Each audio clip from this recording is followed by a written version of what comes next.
দুপচাচিয়া উপজেলায় সাংবাদিকদের সাথে মতবিনিময় করেছেন বগুড়া ৩ আদমদিঘি দুপচাচিয়া আসনে বাংলাদেশ জামায়াতে ইসলামী মনোনীত প্রার্থী নূর মোহাম্মদ আবু তাহের।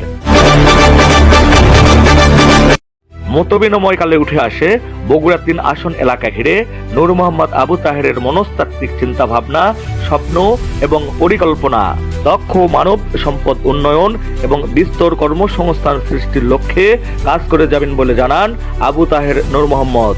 সাংবাদিকদের এক প্রশ্নের জবাবে তিনি জানান, নির্বাচিত হলে রাষ্ট্রের সম্পদ ও জনগণের হকের ন্যায্যতার ক্ষেত্রে পূর্ণ নিশ্চয়তা থাকবে। মতবিনিময়কালে সাংবাদিকদের প্রতি কৃতজ্ঞতা জানান আবু তাহের নূর মোহাম্মদ।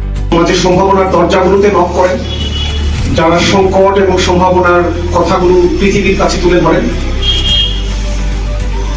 আজকে আমি তাদের সামনে বসেছি, যারা দুনিয়াবাসীর কাছে সত্যকে উন্মোচিত করেন। আমি আজকের এই সকালে অত্যন্ত সম্মানিত বোধ করছি আমাদের সমাজে আলোকিত তরুণ জার্নালিস্টদের সাথে মত বিনিময় করতে পেরে। শুক্রবার 12 ডিসেম্বর দুপচাচিয়া থানা বাস স্ট্যান্ড সংলগ্ন দলীয় কার্যালয়ে মতবিনিময় সভা অনুষ্ঠিত হয়।